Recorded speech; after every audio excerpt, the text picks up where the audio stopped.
வணக்கம். முருகன் அடிமை நீதிபதி பேசுகிறேன். முருகன் அடிமை நீதிபதி யூடியூபர் சொல்லுவது என்னவென்றால், மத்திய அரசு என்று சொல்லக்கூடிய பாரதிய ஜனதா பார்ட்டி பிஜேபி கட்சி நாட்டை ஆண்டு கொண்டு இருக்கக்கூடிய பாரத பிரதமர்,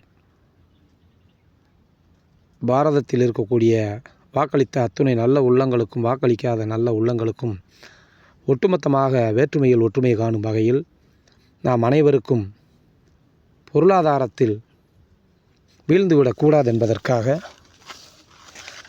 பொருளாதாரத்தை மேம்படுத்த கடைக்கோடிக்கும் கொண்டு சேர்க்கும் வண்ணமாக மத்திய அரசாங்கம் பல திட்டங்களை வகுத்துள்ளது. அதில் பலவற்றில் ஒன்றுதான் ஆங்காங்கே இருக்கக்கூடிய மத்திய மாநில அரசாங்கம்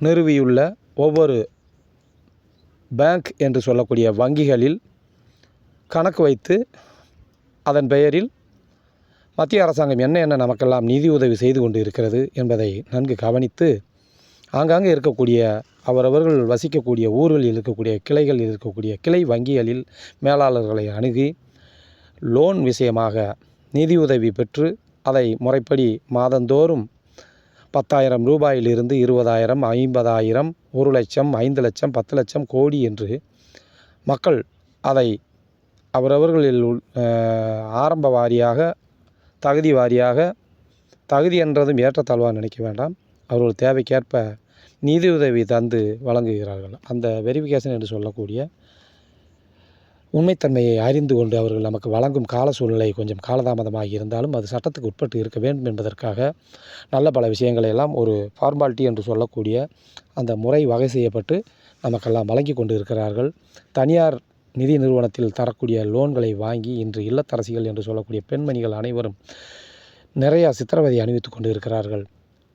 அவர்களும் பாதித்து விடக்கூடாது என்பதற்காகவும் பொருளாதாரத்தில் அகவட்டி என்று சொல்லக்கூடிய அதிக வட்டியில் சிக்கி ஒரு குடும்பம் சிதைந்து விடக்கூடாது என்பதற்காகவும் இந்த பாரத மண்ணில் இருக்கக்கூடிய அனைத்து நல்லுயிர்கள் கொண்ட மனிதநேயமிக்க அந்த பாரத பிரதமர் மோடிஜி அவர்கள் நமக்கெல்லாம் அர்ப்பணிப்பாக 10 ஆண்டுகளை நிறைவு செய்து 11வது 12வது ஆண்டு என்று தொடர்ந்து கொண்டு இருக்கிறார். 11வது ஆண்டை அடியெடுத்து வைத்து அப்படி இருக்கும் பொழுது இனி வரக்கூடிய அந்த 2026 சட்டமன்ற தேர்தல் மாத்திரமல்லாமல் ஒவ்வொரு தேர்தல்களும் ஒரே நாடு ஒரே தேர்தல் என்று நமக்கெல்லாம் அறிவித்து நல்ல பல கோடி நம்மளுடைய வரிப்பணத்தை வீணாக்காமல் ஒரே தேர்தலில் செலவழிக்கும் செலவை ஒட்டுமொத்தமாக அதோடு நிறைவு செய்து மீண்டும் அடுத்த 5 ஆண்டுகள் கழித்து தான் மறுசெலவு என்று சுருக்கத்தை செய்து நமக்கெல்லாம் நல்லதை செய்து கொண்டு இருக்கிறார்.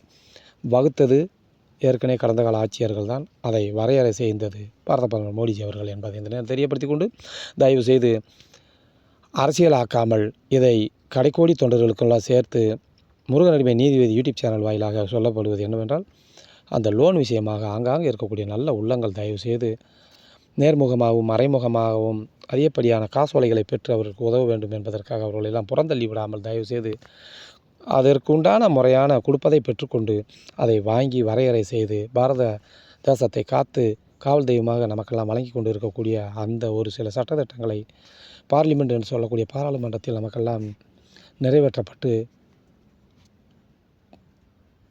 நிதியுதவிகளை எல்லாம் ஆங்காங்கே இருக்கக்கூடிய பேங்குகளில் வாங்கி அதை பெறச் செய்வதற்கு விழிப்புணர்வை தூண்டுங்கள். அதே மாதிரி விவசாய பெருங்குடி மக்களுக்கு எத்தனையோ நல்ல பாராளுமன்றத்தில் திட்டம் தீட்டி அதை தீர்மானித்து நமக்கெல்லாம் பயன்பெறச் செய்துள்ளார். ஆனால் விவசாய பயிர்க்கடன் மற்ற மானிய கடன் எத்தனையோ நிறையா செய்கிறாங்க. அதெல்லாம் கேட்டு பெறணும் என்று உங்களை முருகன் அடிமை நீதி யூடியூப் சேனல் வாயிலாக கேட்டுக்கொள்வது உங்கள் முருகன் அடிமை நீதிபதி யூடியூபர் பன்முகத்தன்மையோட கலைஞர் ஒவ்வொரு இல்லாத நடிகர் உங்கள் பிஜேபி மற்றும் உங்களில் ஒருவனான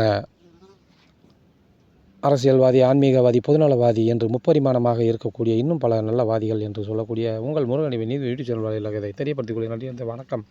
தயவு செய்து இதை முழுமையாக கேட்டு அந்த அங்கே இருக்கக்கூடிய அரசு நல உதவிகளை நலத்திட்டங்களை அரசு பேங்குகளில் போய் பெற்று அதை நன்றாக அதை மக்களுக்கு வாங்கி அதை திருப்பி அரசாங்கத்துக்கு செலுத்திவிட்டு மீண்டும் உங்களது பணத்தை நீங்களே கேட்டு அடுத்தடுத்து உயர்ந்த பொருளாதாரத்தில் மேம்பட்டு உங்களது இல்லங்கள் அனைவரும் பாரதத்தில் ஒவ்வொருவரும் செல்வந்தர்கள் எல்லோரும் இந்நாட்டு மன்னர்களே ஒவ்வொரு அரசியல்வாதியும் வாருங்கள், அவர்கள் இல்லத்தில் தோன்றி நல்லதை செய்யுங்கள்.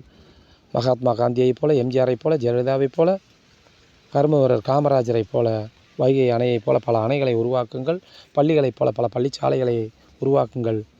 அதே மாதிரி எத்தனையோ நல்ல விஷயங்கள் எல்லாம் பதிவு செய்யுங்கள். நம் வாழும் காலமெல்லாம் நமக்கு